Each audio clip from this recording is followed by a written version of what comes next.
1932 में ऑस्ट्रेलिया एक ऐसी अनोखी जंग स्टार्ट कर बैठा था जो ना किसी कंट्री के खिलाफ थी और ना ही किसी ग्रुप के खिलाफ, बल्कि ये जंग थी इस बेजुबान ईम्यू नामी परिंदे के खिलाफ, जिसने ऑस्ट्रेलियन मिलिट्री को दिन में ही तारे दिखा दिए थे। सुनने में तो ये काफी अजीब लगता है कि एक परिंदे से भला किसी को ऐसा भी क्या मसला हो सकता है कि उसके खिलाफ एक पूरा मिलिट्री ऑपरेशन स्टार्ट करना पड़ जाए। पर ऑस्ट्रेलिया ने ऐसा कदम उठाया भी था और उसमें बुरी तरह शिकस्त भी खाई।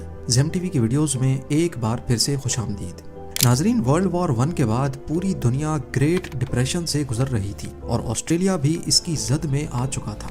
यहाँ फार्मर्स अपनी फील्ड्स पर कोई भी चीज नहीं उगा रहे थे क्योंकि मार्केट में डिमांड और सप्लाई के फर्क की वजह से हर चीज की कीमत बहुत कम मिलती थी, जिससे किसान अपना खर्चा भी नहीं निकाल पाते थे। अगर ऐसा ही चलता रहा तो ऑस्ट्रेलिया के पास खुद के खाने के लिए भी कुछ नहीं बचेगा। इस चीज पर काबू पाने के लिए ऑस्ट्रेलियन सरकार ने फार्मर्स को फोर्स किया कि वो वीट की प्रोडक्शन स्टार्ट करें और उनसे वादा किया कि गवर्नमेंट उनसे वीट अच्छे रेट्स पर खरीदेगी। फार्मर्स गवर्नमेंट की इन शर्तों को मान गए और वीट की प्रोडक्शन स्टार्ट कर दी।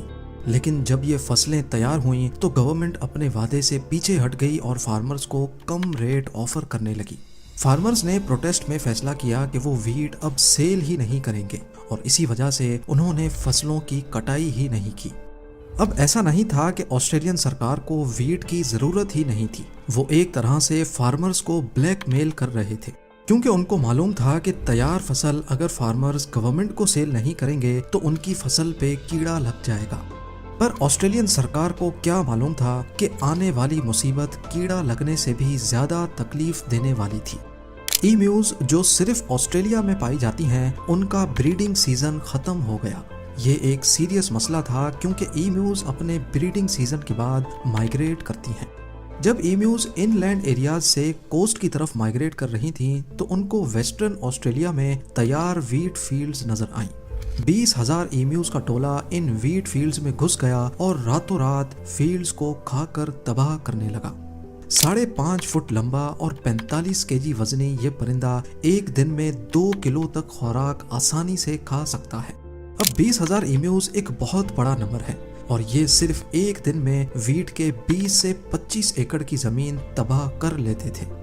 1-2 हफ्ते तक फार्मर्स ने इनसे निपटने की कोशिश की, लेकिन ईम्यूज एक फील्ड से निकलकर दूसरी में चली जाती थी। अभी तक 300 से 350 एकड़ जमीन जाया हो चुकी थी। ये मसला अब सीरियस होता जा रहा था। जब गवर्नमेंट को इस बात का इल्म हुआ तो उन्होंने फौरन एक्शन लिया और ईम्यूज से जान छुड़ाने के लिए सोच विचार शुरू कर दी। उनकी नज़र में इस मसले का सिर्फ एक ही रैपिड सॉल्यूशन था, मिलिट्री ऑपरेशन। जी हाँ, ऑस्ट्रेलियन सरकार ने मिलिट्री को कहा कि वो ईम्यूज के खिलाफ एक ऑपरेशन लॉन्च करें। ये एक बहुत ही अजीब ऑपरेशन था जिसको मीडिया ने द ग्रेट ईम्यू वॉर का नाम दिया। ऑस्ट्रेलियन मिलिट्री जो हाल ही में वर्ल्ड वॉर 1 से फारिग हुई थी, उनको लगा कि जब उन्होंने अपने हकीकी दुश्मनों को शिकस्त दे दी तो ये ईम्यूज किस खेत की मूली है। उन्होंने चंद सोल्जर्स को मशीन गन्स और चंद हजार राउंड्स के साथ वेस्टर्न ऑस्ट्रेलिया भेज दिया। ये काम उनको अपने बाएं हाथ का खेल लग रहा था। लेकिन जब तक ऑपरेशन स्टार्ट होता, वेस्टर्न ऑस्ट्रेलिया में बारिशें शुरू हो गईं। तेज बारिशों की वजह से ईम्यूज के टोले बहुत बड़े एरिया पर फैल गए, जिनको अब टारगेट करना मुश्किल हो गया था। इस मसले को देखते हुए ईम्यूज पर हमले को 1 महीने तक पोस्टपोन कर दिया गया। 2 नवंबर 1932 वाले दिन सोल्जर्स को रिपोर्ट मिली कि कैंपियंस नामी एक गांव में चंद ईम्यूज देखी गई हैं। जब तक सोल्जर्स वहां तक पहुंचते, लोकल्स ने ईम्यूज को इकट्ठा करने के लिए उन पर पथराव किया तो वो एक जगह जमा होने के बजाय उल्टा बिखर गई। आपको यहाँ बताते चलें कि ईम्यूज की टांगें बहुत स्ट्रॉन्ग होती हैं और वो हैरतअंगेज तौर पे 70 किलोमीटर पर आवर की स्पीड से भाग सकती हैं। सोल्जर्स ने बहरहाल इसी कंडीशन में ईम्यूज पे फायर खोल दिया। इस हमले में कुल मिलाकर सिर्फ 5 से 7 ईम्यूज ही मारी गईं और बाकी सब खेतों में ऐसे गायब हो गईं जैसे दिन के वक्त आसमान के तारे। पहला हमला बुरी तरह से नाकाम हुआ था। 20,000 में से सिर्फ 5-7 ईम्यूज की मौत इस मिलिट्री ऑपरेशन की पहली नाकामी थी। 2-4 दिन बाद सोल्जर्स ने फैसला किया कि वो अब खेतों में घात लगा कर बैठेंगे, ईम्यूज के करीब आने का इंतजार करेंगे और फिर फायर खोलेंगे। इस बार 1000 के करीब ईम्यूज खेतों में दाखिल हुई। जब वो छुपे हुए सोल्जर्स के करीब आ गईं तो फायर खोल दिया गया, लेकिन इस बार किस्मत ने उनका साथ छोड़ दिया। अभी 2 दर्जन ईम्यूज ही मरी थीं कि मशीन गन जैम हो गई। इससे पहले कि मशीन गन को ठीक किया जाता, सारी ईम्यूज दोबारा से खेतों में गायब हो गईं। मिलिट्री ऑपरेशन का दूसरा हमला और इसमें भी शर्मनाक नाकामी। अब तीसरे हमले के लिए सोल्जर्स ने कैंपियन से साउथ में जाने का फैसला किया, जहां ज्यादा तादाद में ईम्यूज मौजूद थी। अगर सोल्जर्स को कोई सक्सेस मिलनी थी तो वो यहीं पर मिल सकती थी, लेकिन इस बार उन्होंने ईम्यूज में एक बहुत दिलचस्प चीज नोटिस की। उन्होंने देखा कि ईम्यूज अलग अलग ग्रुप्स में डिवाइडेड हैं और हर ग्रुप का एक लीडर है जो एक तरह से उनकी रखवाली कर रहा है।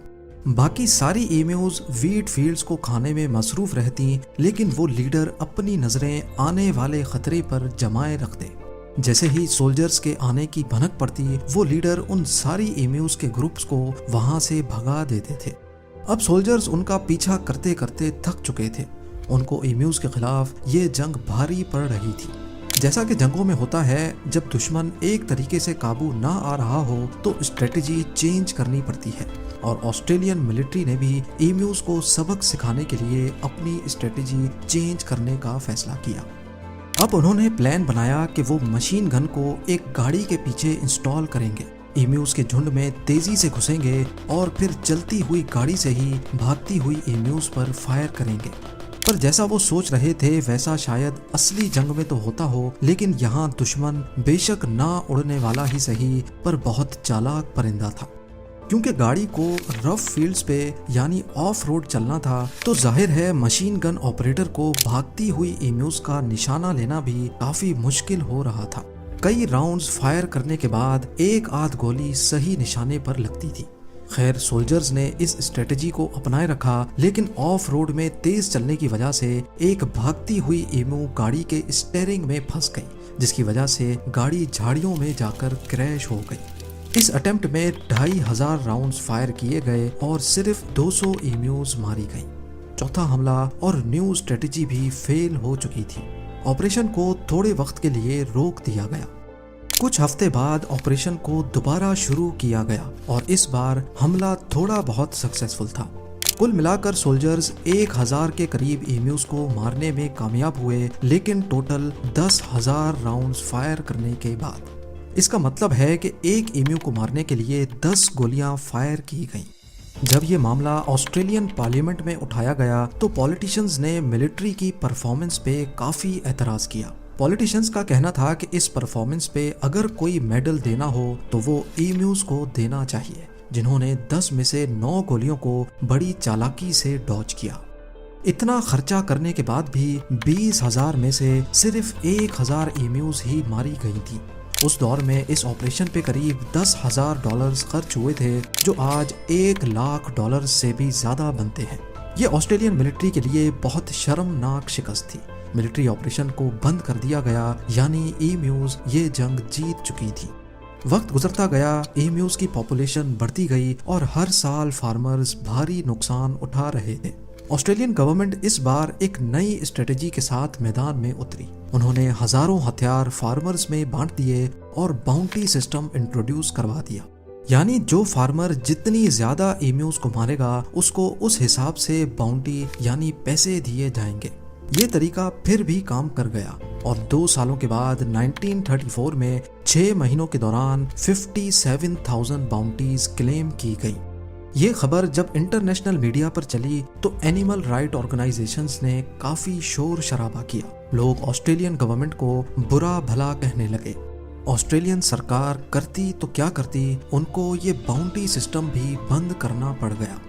जो 1932 में 20,000 ईम्यूज को काबू नहीं कर पा रहे थे, आज ऑस्ट्रेलिया में ईम्यूज की पॉपुलेशन 6 से 7 लाख के करीब है और फार्मर्स अब अपनी फील्ड के गिर्द जंगली जानवरों से बचने के लिए फेंस लगा के रखते हैं, जो कि ऑस्ट्रेलिया में अब एक कॉमन प्रैक्टिस हो चुकी है।